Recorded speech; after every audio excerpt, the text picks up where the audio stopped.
Hoy, en Curioso Cinéfilo, 25 curiosidades de Harry Potter y la Piedra Filosofal.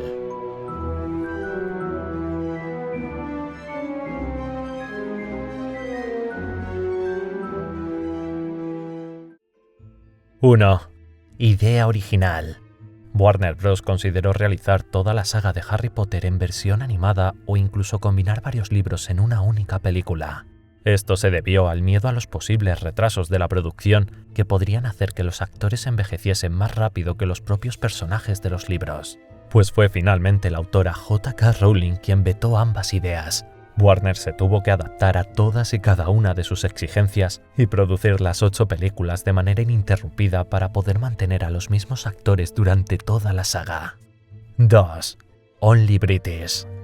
Aunque antes de firmar el acuerdo cinematográfico, Warner tuvo que aceptar otra condición inamovible de la autora, y esta era que todos y cada uno de los actores que apareciesen en la franquicia debían ser británicos, ya que según Rowling eso ayudaría a conservar la autenticidad británica de la saga tal y como ella la había ideado en su cabeza.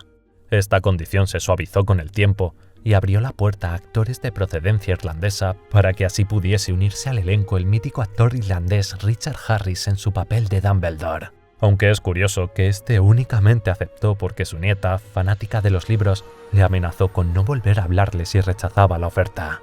Pero esta norma sí que privó de estar en la producción a actores tan míticos como Rosie O'Donnell o Robin Williams, fans declarados de la saga que se ofrecieron a aparecer totalmente gratis en los papeles de Molly Weasley o Rubius Hagrid. Todo un desperdicio. 3. Consultora. Durante la preproducción de la primera película únicamente se habían lanzado al mercado los 4 primeros libros, por lo que para evitar que se produjesen incoherencias narrativas en la saga, el estudio decidió contratar como consultora a J.K. Rowling, quien escribió exclusivamente para la película los flashbacks de Voldemort matando a los padres de Harry. Pero aún más importante es que de aquí devino otra de las exigencias de la autora, y es que eligió personalmente a Alan Rickman para interpretar el papel de Severus Snape. Gracias, Rowling, al que instruyó sobre cómo debía de ser el personaje, desvelándole información importante que el resto del mundo no descubrió hasta el lanzamiento de la última novela. 4. Inspiración. Hay una película llamada Troll de 1986 en la que vemos a un par de personajes llamados Harry Potter, padre e hijo, que curiosamente luchan contra trolls y lanzan hechizos. Esta obra se estrenó 11 años antes de que J.K. Rowling publicase su primer libro, por lo que parece bastante coherente que pudiese haber servido de inspiración y mucha gente lo afirma. Aún así, Rowling niega cualquier conexión y afirma que su idea es totalmente original. 5. Casting. Para el papel de Harry Potter se audicionó a más de 5.000 niños y aún así ninguno convenció al director Chris Columbus, que ya desde antes de las audiciones tenía claro que quería para el papel a Daniel Radcliffe tras haberlo visto un año antes en la película Copperfield de 1999. El problema fue que sus padres estaban cerrados en rotundo a nuevas propuestas porque querían que Daniel se centrara en sus estudios y dejase un poco de lado la interpretación. Por pura coincidencia, Columbus se encontró con Daniel y sus padres en la representación de la obra de teatro Stones in His Pockets, donde consiguió persuadirlos de que Daniel estaría seguro y protegido de los medios en Londres, con lo que finalmente aceptaron la oferta.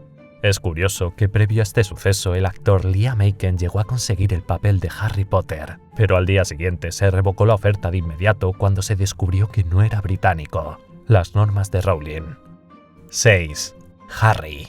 Uno de los grandes debates entre lectores antes de la primera película era sobre en qué parte de la frente se encontraba la cicatriz de Harry Potter, a lo que la mayoría apostaba, erróneamente, que se encontraba en el centro de la frente, tal y como aparecía representada en las ilustraciones de las versiones americanas de los libros. Pues el emplazamiento final para la cicatriz lo decidió la propia J.K. Rowling, que solicitó al equipo de diseño que emplazasen la cicatriz al lado derecho de la frente de Harry. Y aunque si somos observadores podemos ver que su posición exacta nunca es la misma a lo largo de la saga, pobres maquilladores que tuvieron que replicarla hasta en más de 5.800 ocasiones. Hay algunas veces en las que esta llega hasta desaparecer por completo. Menudo trucazo, Harry. 7. Pésimo mago. A pesar de que Hermione lo llama Gran Mago, Harry no lanza un solo hechizo a lo largo de toda la película. Hace alguna cosilla accidentalmente y la lía en Ollivanders mientras intenta comprar la varita. pero la realidad es que no lanza ni un solo hechizo con éxito y a propósito en toda la película. Sus defensores alegan que, aunque no lanza hechizos durante esta película, realiza varios actos de magia, como por ejemplo hablar con una serpiente, pero incido, todos son accidentales. Pero bueno, podría ser que esto fuese ideado para mostrarnos que en realidad es un mago innato, pero sin entrenamiento, lo que justifica aún más que necesitase unas clases en Hogwarts. 8. Ambiente. Desde muy pronto el director Chris Columbus tuvo clarísima su visión sobre cómo debía ser el diseño de esta película, creando planos detallados y coloridos de todo lo que tuviese que ver con el mundo mágico, y centrándose en tonos más sombríos y lúgubres para las escenas que estuviesen relacionadas con el mundo Muggle. 9. Paganos. Otra de las preocupaciones del director era conseguir que Hogwarts luciese lo más auténtico posible, por lo que decidió emplear tomas de lugares reales como la Facultad de Christ Church de Oxford, las catedrales de Durham y Gloucester y el castillo de Alnwick. De hecho, los únicos decorados que se construyeron para Hogwarts fueron el gran comedor, la gran escalera y la sala común de Gryffindor. Relacionado con esto, hay una anécdota curiosa de cuando el equipo tuvo que realizar la petición para utilizar la Catedral de Canterbury como lugar de rodaje para algunas de las escenas de Hogwarts, a lo que el decano de Canterbury se negó en rotundo, alegando que no era apropiado que una iglesia cristiana se emplease para promover imágenes paganas. En ese mismo momento, la Catedral de Gloucester corrió a ocupar su lugar, ya que el decano, el reverendo Nicholas Bury, admitió ser un fanático de los libros. No obstante, hubo una gran protesta mediática en Gloucester, y los manifestantes escribieron cartas a toneladas a los periódicos locales afirmando que eso era una blasfemia y amenazando con bloquear el acceso al equipo de filmación. Pues ¿sabéis qué? Después de todo, el primer día de grabación, solo apareció un manifestante. 10. Gringotts. Para las escenas interiores del Banco de Magos Gringotts se utilizó la Alta Comisión Australiana de Londres, y los exteriores se filmaron en las bóvedas de plata, que en la realidad albergan más de 7.500 toneladas de oro. Relacionado con Gringotts, Warwick Davis, quien interpretó al profesor Flitwick y al primer duende que podemos ver en Gringotts, también se encargó de dar voz a Greyhawk, quien fue interpretado físicamente por Bernd Troyer, más conocido por ser el personaje de Mini Joe en la saga de Austin Powers. 11. Lemas y leyendas. El lema de Hogwarts, Draco dormuens nunc antitilandus, significa nunca despiertes a un dragón dormido, y la leyenda que podemos ver en lo alto del espejo de Oeset, leída al revés, nos revela su propósito. No muestro tu rostro, sino el deseo de tu corazón. 12. King's Cross. Parece que la autora sí que cometió un pequeño error, y es que cuando eligió la plataforma 9 3/4 inspirándose en la famosa estación de King's Cross, tenía en mente una estación espectacular con grandes trenes de larga distancia. Pero en la realidad, las plataformas 9 y 10 de King's Cross se emplean para trayectos cortos de metro, siendo más bien las plataformas 4 y 5 de la estación las que la autora tenía en mente. Para filmar la película simplemente rodaron entre las vías 4 y 5 de la estación y modificaron los letreros más tarde en postproducción. Sin embargo, sí que se ha conservado en la estación un carrito y el letrero de la plataforma 9 3/4. Y aunque ha cambiado varias veces de ubicación, finalmente se ha mantenido en el vestíbulo de la estación como un pequeño guiño a los amantes de la saga. 13. Seguridad.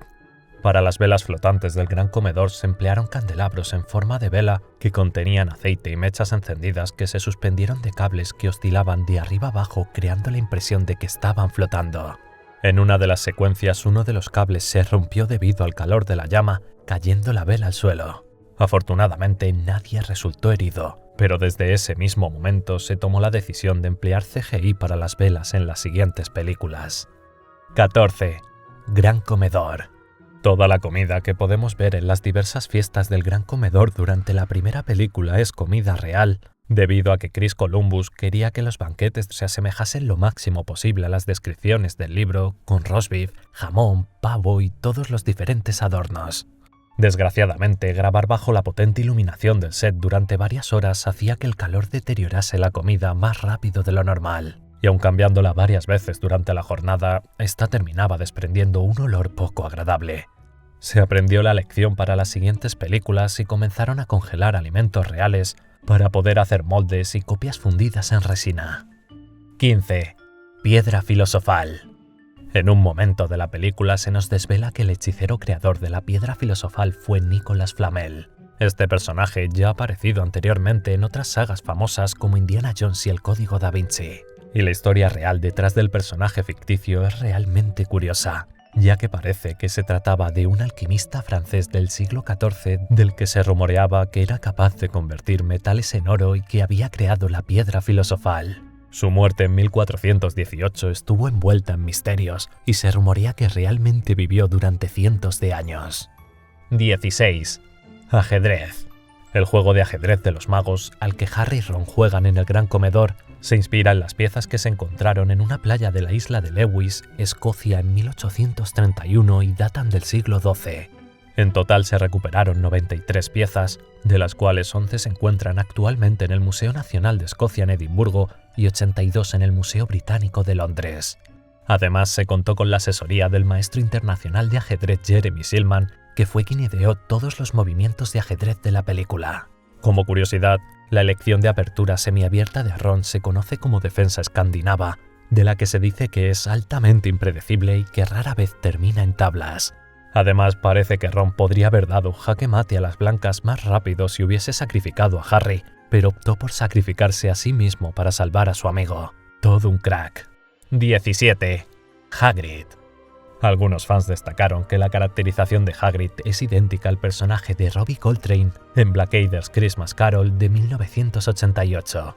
Eso junto a que J.K. Rowling confirmó que Robbie Coltrane siempre fue su primera opción para el personaje de Hagrid, sugiere que el personaje de Coltrane podría haber inspirado la creación de Hagrid. La única pega, y esto es algo curioso, es que Rowling se imaginó al personaje algo más grande, por lo que se tuvo que emplear a un doble de cuerpo. Y no se eligió a cualquiera, sino que fue el exjugador de rugby inglés de 2,10 metros Martin Bayfield, por lo que durante la mayor parte de las escenas Bayfield tuvo que usar una cabeza animatrónica con el aspecto de Robbie Coltrane.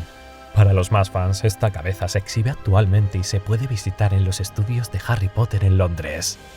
18. Comedia.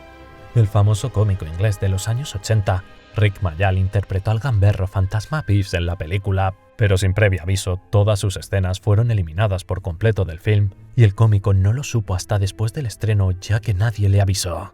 Sobre este tema corren varias anécdotas, como que por ejemplo en el plató, cuando se le pedía que leyera sus frases, los niños eran incapaces de parar de reír simplemente con escuchar su voz, llegando incluso hasta los ataques de risa, por lo que se le pedía que leyera sus líneas de espaldas al resto, pero también fue inútil.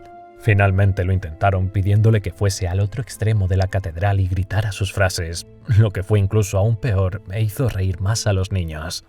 Por lo que es probable que quitasen sus escenas simplemente porque en postproducción no hubo forma de limpiar el sonido de las risas de los niños. Más tarde comentó en una entrevista que cuando sus hijos regresaron de ver la película le dijeron que el equipo había hecho un trabajo de maquillaje increíble e incluso habían conseguido que no se pareciera a sí mismo en absoluto. Entre risas confirmó que sus propios hijos le habían confundido con Hagrid. Pero bueno, a pesar de eliminar sus escenas, el actor recibió el pago por completo de sus servicios, a lo que afirmó que era el mejor trabajo por el que había cobrado en su vida. 19. Omisiones. Aparte de Peeves el fantasma, hay otros dos personajes secundarios del libro que no llegaron a aparecer en esta película. La primera es la señora Arabella Figg, la amigable vecina de Harry a quien finalmente no vimos hasta la quinta película. Y el segundo personaje que se decidió omitir fue Cuthbert Binns, profesor de historia de la magia de Hogwarts, al que el libro describe como un antiguo profesor que aparentemente murió sin darse cuenta mientras dormía y sigue haciendo sus funciones docentes como fantasma. 20. Monty Python. En esta película, John Cleese interpreta a Nick casi decapitado, un caballero cuya cabeza apenas permanece unida a su cuerpo por unos milímetros de carne y nervio debido a una decapitación chapucera con un hacha sin filo. Irónicamente, uno de los muchos personajes que interpretó este actor en Los Caballeros de la Mesa Cuadrada de Monty Python de 1975 fue el Caballero Negro, a quien le cortaron todas las partes del cuerpo excepto, ¿sabéis cuál? La cabeza. 21. Muggle. Una de las palabras más populares del amplio diccionario de la saga Harry Potter es Muggle, pues es curioso que si comprobamos los mapas del antiguo Londres del siglo XVII, la calle Muggle existía cerca del teatro de Shakespeare, lo que probablemente influenció la elección de esta palabra por la autora. Otro posible origen para la palabra, aunque menos romántico, proviene de entre principios y mediados del siglo XX, cuando era una palabra asociada al jazz que se empleaba habitualmente para referirse a los fumadores de marihuana. ¿Cuál creéis que inspiró realmente a Rowling? Os leo en comentarios. 22. Artes oscuras. El aula de las clases del profesor Quirrell, interpretado por Ian Hart, fue grabada en la famosa abadía de Lacock en Wiltshire, en una sala conocida como Warming Room. El caldero que se ve en la habitación no es atrezo, sino que ya venía incorporado con la estancia. De hecho, se dice que tiene más de 500 años y que fue utilizado por las monjas y los cocineros que trabajaban para la reina Isabel I, hasta que el rey Enrique VIII decidió disolver el monasterio. 23. Anna Bolena. Es curioso que entre los cientos de cuadros que podemos ver en la película aparezca justamente una pintura de Anna Bolena. Esta fue casualmente la segunda esposa del anteriormente mencionado Enrique VIII y una de las más importantes monarcas de la historia británica, que fue decapitada por supuestos delitos de traición, incesto y brujería. 24. Bestia. En esta película el actor Richard Bremer fue quien interpretó a Voldemort en el flashback de la muerte de los padres de Harry. Y en los extras pudimos ver que la idea original para el diseño de Voldemort era muy diferente del resultado final mostrado en la película. En esta versión tenía rasgos más animales, un pronunciado hocico de pantera y una mandíbula con grandes incisivos. Esto finalmente se decidió cambiar y simplemente se capturó el rostro de Ian Hart, que más tarde se modificó con ordenador.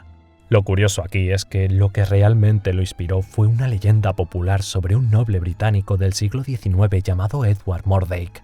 En la leyenda esa cara no podía ver, comer ni hablar en voz alta, pero se decía de ella que se burlaba mientras Mordake estaba feliz, sonreía mientras Mordake lloraba y hasta le susurraba cosas por las noches de las que, según Mordake, uno solo hablaría en el infierno. Según la leyenda, Mordake se suicidó a los 23 años. 25. Bond. Es innegable que uno de los mejores y más carismáticos personajes de la primera película es Draco Malfoy, interpretado por Tom Felton. Pues parece que cuando se presenta por primera vez y dice I'm Malfoy. Draco Malfoy. Es un claro homenaje al mítico agente inglés James Bond y su más que popular frase Bond. James Bond. Y esto ha sido todo por hoy. Espero que os haya gustado. Si es así, dale un like, suscríbete y activa la campanita. Soy Curioso Cinéfilo y nos vemos en la próxima.